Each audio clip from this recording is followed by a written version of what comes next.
What is art? That is a question that has plagued the minds of intellectuals such as myself for centuries. I personally consider Spider-Man 3 to be one of the greatest accomplishments in the history of the human race and the greatest piece of art. However, what if I told you there was something that exceeded art? Something that can never be replicated on the same level again. It's something that features beautiful artwork, beautiful music, and a beautiful story. Yes, I of course am speaking of Tingle's Rosy Rupee Land.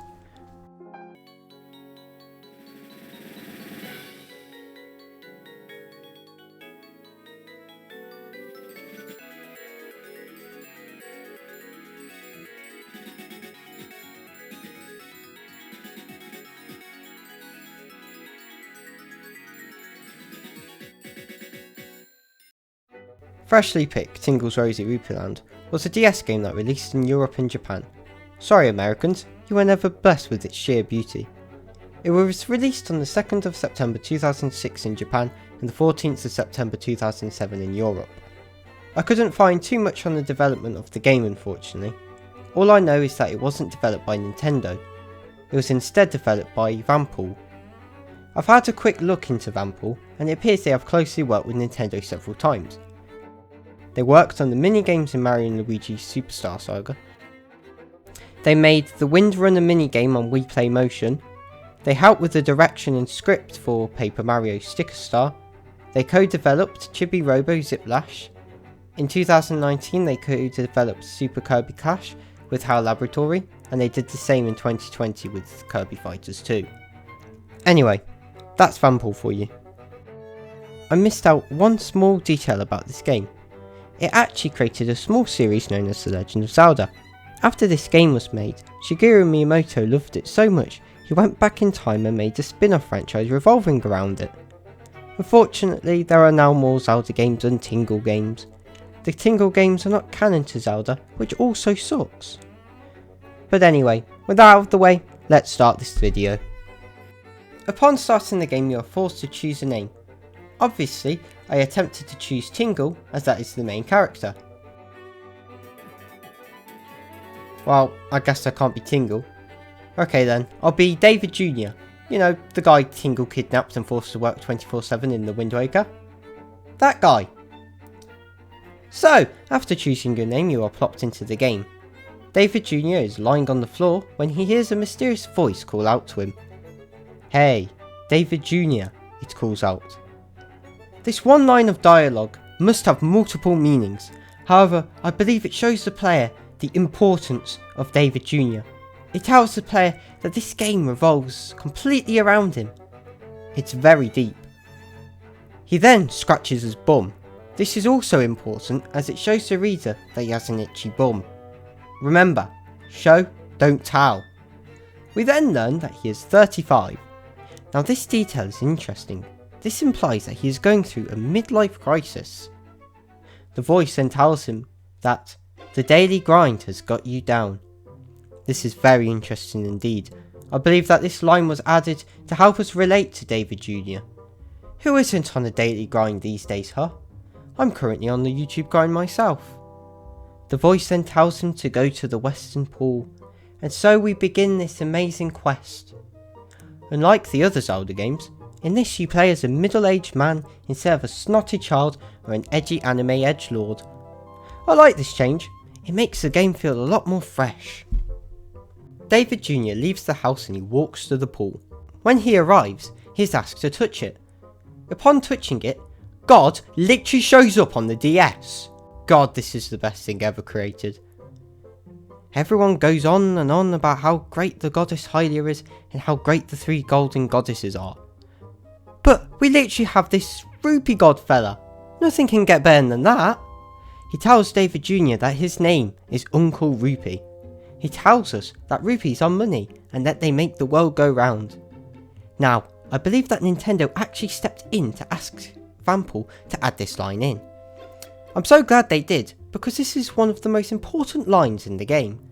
Nintendo wanted this in, so the fans will buy literally anything Nintendo releases at full price, including Mario Golf Super Rush.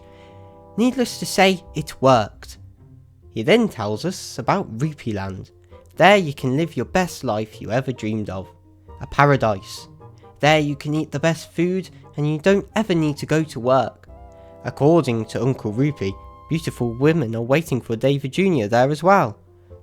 Obviously David Jr. agrees without hesitation, the absolute Chad.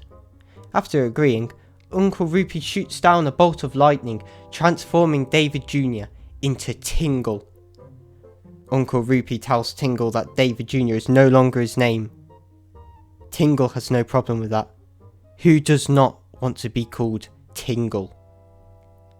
Uncle Rupee gives Tingle 100 rupees and tells him to throw some of it into the pool. He must do this in order to get closer to Rupee Land. So that is when I decided that I must throw in a whopping 10 rupees into the pool to start off. And so, the game starts. Upon leaving the pool, Tingle gets a call on his Nintendo Game Boy Advance. Oh god! Ah! What on earth? Nintendo! Japan! Why? What am I playing? Ah! The lady on the other end, whose name is Pinkle, tells Tingle to save his game at his house.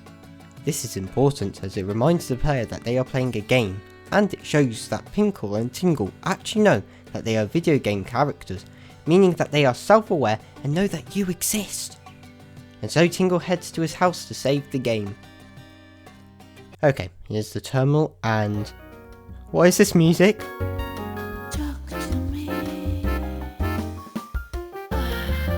I'm scared. Get me out of here! Pinkle tells Tingle to make fireworks by using a recipe.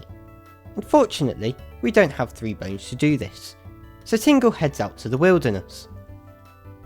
In the wilderness, Tingle accidentally starts a tutorial and we learn how to fight.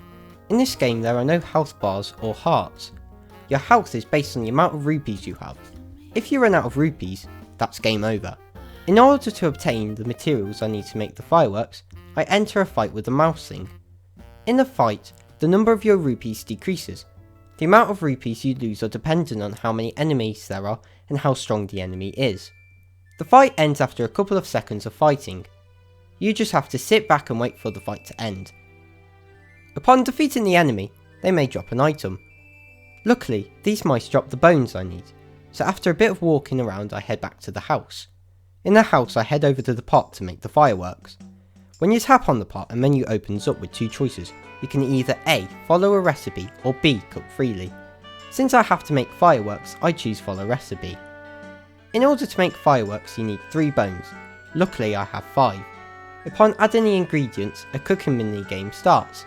In this minigame you have to stir the ingredients together in the pot. After making the fireworks, you must then head to the tank to fill up an empty bottle with said fireworks. After this, you are finally finished and you have your end product.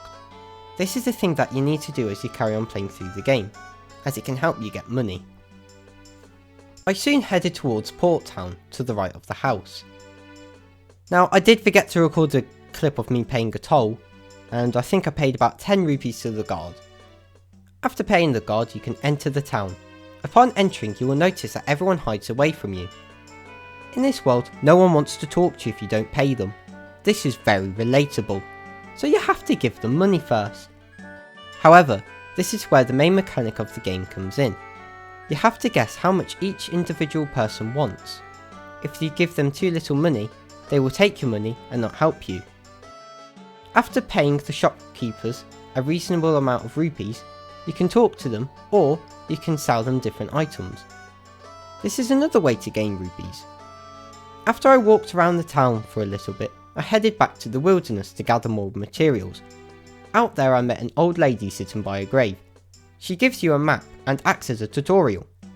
In Tingle's Rosy Rupee Land, you need to draw important locations on the map when you see them. Your first task is to draw the grave on the map. After doing this, the old lady goes back to her shop and tells you she will pay you if you complete the map of the area. So I began exploring the area and found a fish statue. I interacted with it and it spat out a doll. I doubt this will be important later. I drew the fish statue on the map and headed back to the town to the old lady's shop. She then gives you 150 rupees. If you're playing this for the first time, make sure to do this side quest. After showing her the map, I headed to the right of the town and entered a small area with a tree and a girl. I climbed up the tree and obtained some rupees. After this I spoke to the girl, and it turned out the fish that spat out the doll earlier ate her doll.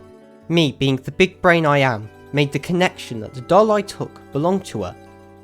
Now, here you are given two options: give her the doll back or keep it. In most games I'd keep it because, well, I like being a horrible person. I can't find my bear. I don't have your bear. Be mean. Just please help me find her. I don't know what your bear is. Don't ask me. Please find Rosy, my little toy bear. No. However, since this game revolves completely around money, I gave it back. What a great person I am, doing something good for a reward. She takes the doll and runs off to the hero statue without giving me any money. What a little brat! Enraged by this betrayal, I head towards the statue. However, in town, the mother of the child stops me. She is offering to pay me and asks how much I like. Unfortunately, you can't ask for 1 million rupees because that would be too greedy for some reason, so I played it safe and I asked for 25 rupees. Turns out I could have asked for way more. After that interaction, Tingle went to the hero statue where a dramatic cutscene played. The cinematography in this scene is some of the best I've ever seen. The amount of emotions I felt while viewing it was unbelievable. Suddenly, the little brat appears and opens up the door in the statue, allowing Tingle to walk inside the first dungeon. Upon entering the dungeon, you see a fat green guy hiding. Unfortunately, you can't speak to him, so you just carry on. Unlike in normal Zelda games, in Tingle's Rosy Rupee land, you have to pay to get into the first dungeon, so I paid 50 rupees. That might have been a bit too much, but I played it safe. The dungeons act similar to traditional Zelda dungeons. You traverse through an ancient site, solve puzzles, get items, fight enemies, and face a boss. In the first dungeon, the green guy from before runs into you. His name is Teddy Todo. If you pay him a reasonable amount of rupees, he will become your bodyguard. Bodyguards in this game are people who fight with or for you in battles. They make traversing locations a lot more safer, as you don't have to worry about your health. After making your way through the first dungeon, you will encounter your first boss, Beetle Lord Deathbug. Now, this boss looks horrific. I don't understand why there is a human face on the back of this bug, but it is really disturbing. In order to harm this boss, Tingle must use his massive muscles to pick up massive bombs and drop them on the face on the back of the bug. Tingle in this boss must fly around with 10 balloons on his back. These balloons act as his health. If you run out, I think he dies. I did struggle a bit with this boss due to the awkward controls, but I managed to defeat it with 1 balloon left. Upon defeating it, a lot of treasure falls on the floor. With this money, you must rush around and get as much as you can. After you get all the treasure, you are sent out of the dungeon. With over 1000 rupees under Tingle's belt, Tingle headed back to the pond to talk to Uncle Rupee. Tingle throws in 800 rupees and a spectacular cutscene occurs.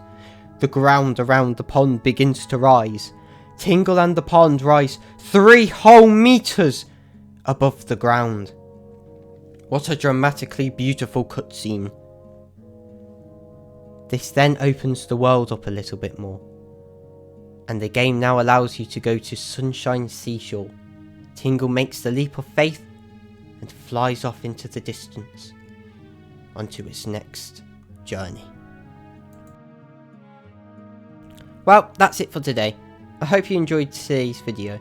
I know that I haven't completed the whole game yet, however, I feel that if I did, this video would end up being way longer than it is already. I may return to this in the future, however for now I believe I have given a good rundown on the basic mechanics of the game. This was my first time playing this and I have to say it was a lot better than I originally thought it would be. This video was originally made to be a joke, however I think I've come to appreciate a lot this game has to offer. The gameplay completely revolving around rupees is very unique, and I don't think I've seen anything like it in any other game. I also love the art style, it's so expressive and weird. It really reminds me of the Mother series for some reason. I think it's the character designs. If you ended up enjoying this video, I would appreciate it a lot if you left a like and subscribed. It helps me a lot. Goodbye.